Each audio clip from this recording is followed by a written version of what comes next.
Nah, apakah arsitek-arsitek perlu khawatir akan kehadiran AI ini, teman-teman? Atau apakah arsitek-arsitek atau calon-calon arsitek itu mulai tidak perlu lagi belajar tentang masa bangunan, belajar tentang estetika, bahkan belajar tentang site analysis gara-gara ada AI ini?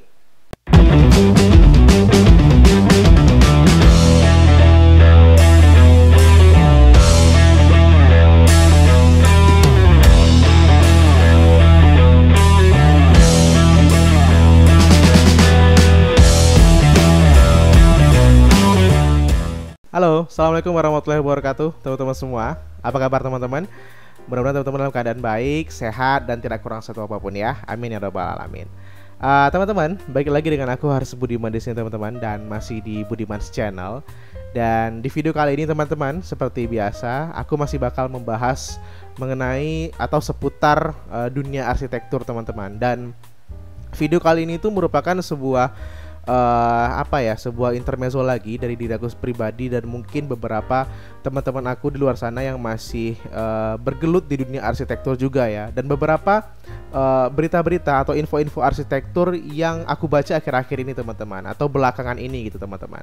Nah, sebelum aku masuk pembahasan aku kali ini teman-teman, seperti biasa aku minta bantu dulu buat teman-teman semua untuk bisa mengklik like, share, dan subscribe di channel aku ini teman-teman, untuk bisa membantu aku mengembangkan channel ini menjadi lebih baik lagi ke depannya teman-teman ya. Oke? Oke teman-teman, mungkin ini sifat videonya adalah sebuah cerita aja, storytelling aku aja teman-teman. Dan isu yang aku angkat di video ini itu sangat lagi sangat booming banget sekarang ini teman-teman, yaitu tentang AI atau beberapa smart program ya yang mulai bermunculan teman-teman, dan sudah mulai menyinggung dunia arsitektur teman-teman. Nah, apakah arsitek-arsitek perlu khawatir akan kehadiran AI ini teman-teman? Atau apakah arsitek-arsitek atau calon-calon arsitek itu mulai tidak perlu lagi belajar tentang masa bangunan, belajar tentang estetika, bahkan belajar tentang site analysis gara-gara ada AI ini? Di video kali ini teman-teman, aku bakal mencoba menyampaikan beberapa opini aku tentang AI ini teman-teman, dan pada akhirnya AI ini apakah bisa membantu arsitek dalam penugasannya, atau malah justru membuat arsitek itu lebih tanda kutip malas teman-teman ya, dalam mencoba untuk mengulik site atau mengulik gubahan masa dan seterusnya gitu teman-teman. Nah, sebelumnya teman-teman, mungkin teman-teman sudah sangat familiar banget dengan AI ini sekarang ya, karena apa-apa itu sekarang lagi viral banget pakai AI itu teman-teman. Jadi foto pun bisa bisa diperbaiki, foto-foto lama gitu ya bisa diperbaiki dengan AI. Kemudian juga sekarang menulis pun juga bisa dengan AI. Bahkan sampai hari ini teman-teman itu aplikasi-aplikasi desain pun sudah bermunculan dengan perangkat-perangkat bantuan AI-nya gitu teman-teman.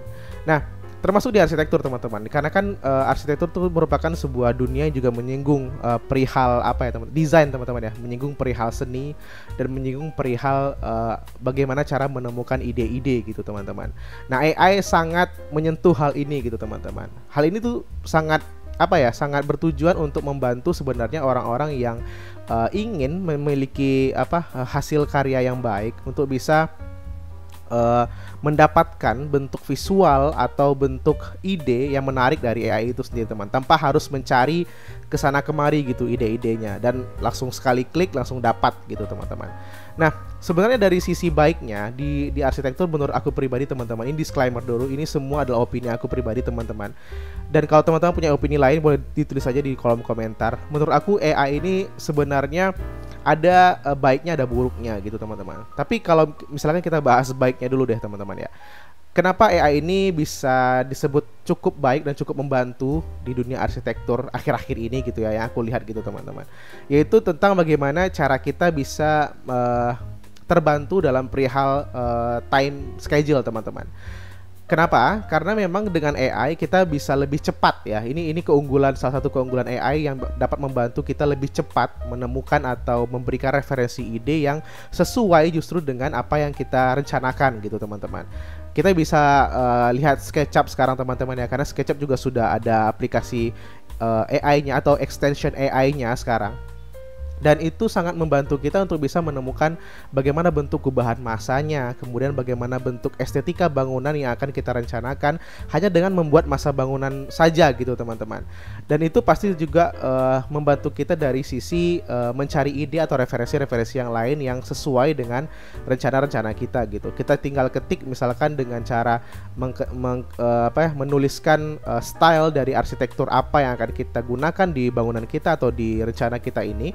Di AI itu, di extension AI itu, kemudian juga kita bisa memilih beberapa referensi ditawarkan oleh extension itu sendiri gitu teman-teman. Nah, menurut aku ini salah satu keunggulannya adalah untuk mempercepat manajemen waktu tadi, time schedule dalam pekerjaan tadi. Kemudian juga pastinya kita juga bisa dibantu untuk memilih material yang dapat kita gunakan dari bangunan tersebut gitu teman-teman. Jadi terkadang memang kita sebagai arsitek itu merasa ada kebingungan atau merasa ada dilema dalam memutuskan untuk bangunan ini menggunakan material apa gitu teman-teman. Nah, dengan AI ini mungkin dari referensi gubahan massa atau referensi renderan yang diberikan oleh AI itu cukup membantu kita dalam memberikan ide gitu kepada kita terhadap material bangunan atau material fasad yang akan kita gunakan. Nah, sebenarnya di sini juga memberikan memberikan tolak ukur gitu kepada seorang arsitek bahwasanya kecanggihan teknologi itu sekarang sudah bisa menyesuaikan dengan apa yang kita butuhkan gitu. Karena dengan sistem AI ini, artificial intelligence ini di dalam dunia arsitektur itu membantu arsitek dalam memancing ide-ide dalam kepalanya untuk bisa menguliknya lebih lagi, mencari referensi lebih lagi, dan membuat bangunan itu terlihat lebih sempurna seperti itu teman-teman. Apalagi sekarang itu arsitektur di bidang digital itu sedang marak-maraknya gitu teman-teman ya, sehingga semua orang itu mengacunya kepada referensi-referensi yang bersifat digital, dan AI ini tentunya sangat membantu teman-teman. Ini merupakan sebuah kemajuan juga ya di dunia arsitektur pastinya ketika AI ini datang dan membuat semuanya itu terasa lebih mudah dan terasa lebih cepat. Namun di balik ini semua teman-teman, ada isu lagi yang sebenarnya menjadikan AI ini cukup tidak baik digunakan oleh arsitek-arsitek zaman sekarang, atau arsitek-arsitek pemula, atau bahkan arsitek-arsitek muda yang baru ingin memulai karir desainnya gitu teman-teman. Nah, mengapa aku katakan seperti ini teman-teman? Karena dengan hadirnya AI ini itu akan lebih membuat kita atau arsitek-arsitek muda itu lebih dalam tanda kutip ya malas itu untuk mencari referensi, atau justru tidak menggunakan keilmuan kita secara optimal gitu dalam merencanakan sebuah site gitu teman-teman, dalam merencanakan sebuah bangunan gitu. Karena memang secara look ya, secara visual AI ini sangat membantu sekali. Tapi secara detail yang perencanaan ya, detail perencanaan yang aku maksud ya, detail perencanaan seperti perencanaan mekanikal elektrikalnya, kemudian perencanaan tata ruang dan seterusnya itu membutuhkan keilmuan kita sebagai seorang arsitek yang justru tidak bisa dibantu AI secara sepenuhnya teman-teman. Misalkan gitu, kita menghadapi seorang klien yang mungkin ingin mendesain hunian atau rumahnya gitu teman-teman. Nah, berdasarkan kebutuhan-kebutuhan yang disampaikan oleh klien sebelumnya, kita pasti akan menyusun program ruang, kemudian juga kita akan melayout program ruang itu di site ya pastinya. Dan keilmuan kita itu berfungsi di sana gitu. Bagaimana kita bisa menganalisa site. Nah, mungkin memang keunggulan kita adalah tentang bagaimana seorang arsitek itu mampu menerjemahkan atau berdialog dengan site teman-teman. Itu yang paling penting teman-teman. Bagaimana site itu mampu berbicara kepada kita dan kita menerjemahkannya melalui sebuah desain. Nah, AI tentunya tidak memiliki kemampuan ini teman-teman. Tidak memiliki kemampuan peka terhadap site, tidak memiliki kemampuan juga untuk bisa memberikan argumen-argumen tentang desain terhadap suatu site tertentu. Karena seperti yang aku pernah sampaikan di video-video aku sebelumnya teman-teman, bahwasanya setiap site di dalam arsitektur itu pasti memiliki keistimewaan teman-teman. Jadi tidak bisa satu site itu disamakan dengan site lain-lainnya gitu. Nah, keunggulan kita sebagai arsitek adalah untuk bisa membaca keistimewaan itu teman-teman, untuk bisa peka terhadap site itu sendiri gitu.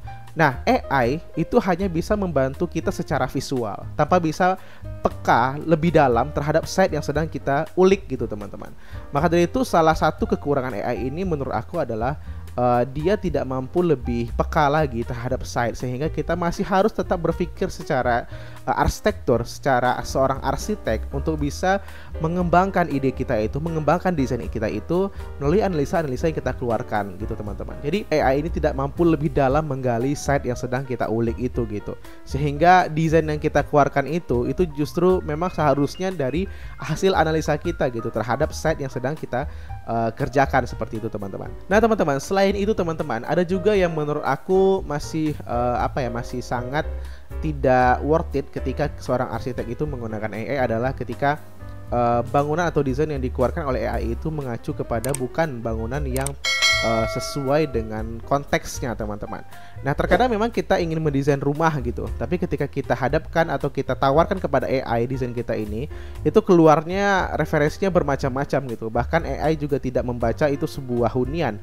Bahkan AI itu membacanya seringnya adalah sebuah bangunan yang tidak sesuai dengan konteks bangunan yang kita inginkan gitu. Nah disinilah seharusnya keunggulan kita sebagai seorang arsitek yang memiliki sense of design tadi. Sebagai seorang arsitek, kita memiliki sense sebagai desainer teman-teman, sebagai orang yang mengerti komposisi, sebagai orang yang mengerti proporsi, dan sebagai orang yang paham dengan sistem layout dari bangunan yang akan kita rencanakan. Nah, bagaimana ini bisa terwujud adalah dengan analisa-analisa yang kita punya sebagai seorang arsitek, bukan secara cepat di AI gitu teman-teman. Karena AI sekali lagi hanya bisa memperlihatkan bagaimana bentuk visual dari bangunan itu. Sementara ketika kita berbicara arsitektur, mungkin teman-teman sudah pernah dengar di video-video aku sebelumnya, ketika kita berbicara arsitektur, kita tidak hanya berbicara tentang bentuk visual bangunannya saja teman-teman, bagaimana estetika bangunannya saja, tapi kita juga berbicara tentang manusia dan ruang di dalamnya gitu.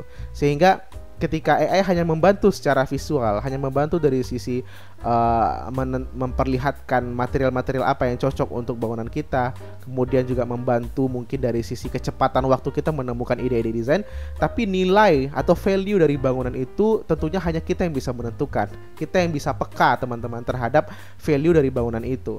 Karena kita sebagai seorang arsitek juga manusia kan teman-teman. Kita pasti paham dengan kebutuhan klien kita dan kebutuhan orang yang akan menggunakan atau memfungsikan bangunan itu gitu.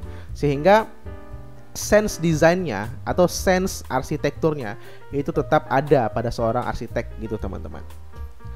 Nah teman-teman, aku rasa poin-poin yang paling dasar yang aku sebutkan di video ini itu merupakan sebuah perwakilan opini aku ya, secara basic tentang kehadiran AI saat ini di dunia arsitektur gitu teman-teman. Walaupun sebenarnya ini banyak juga sangat banyak juga membantu gitu kebutuhan-kebutuhan kita sebagai seorang arsitek dalam merencanakan desain-desain kita, tapi menurut aku ini masih harus menjadi tanggung jawab kita secara keseluruhan teman-teman. Jadi kita tidak bisa menyerahkan tanggung jawab ini, tanggung jawab profesi kita itu di AI keseluruhan teman-teman. Karena AI lagi-lagi hanya sebuah tools atau hanya sebuah media jembatan yang mampu membantu kita, bukan menggantikan profesi kita gitu teman-teman. Sehingga teknologi itu benar-benar kembali lagi kepada sifat awalnya, yaitu membantu dan meringankan pekerjaan manusia seperti itu teman-teman. Oke teman-teman, aku rasa itu dulu video aku kali ini teman-teman. Dan mungkin ini adalah pembahasan basic saja teman-teman ya, tidak secara detail dan tidak terlalu dalam aku membahas mengenai AI dan arsitektur ini. Tapi menurut aku, pandangan aku atau opini aku secara basic adalah seperti ini teman-teman. Dan mungkin teman-teman juga punya pendapat lain tentang AI dan arsitektur sekarang ini teman-teman ya. Dan mungkin teman-teman bisa membantu aku berdiskusi di kolom komentar, atau bahkan share video ini teman-teman, untuk bisa kita kenal lagi bagaimana sih perkembangan AI sendiri di dunia arsitektur saat sekarang ini. Oke teman-teman, aku rasa itu dulu video aku kali ini. Thank you so much for watching teman-teman. Keep positive, smart, and kreatif teman-teman. Dan sampai jumpa di videoku selanjutnya. Dah, assalamualaikum warahmatullahi wabarakatuh.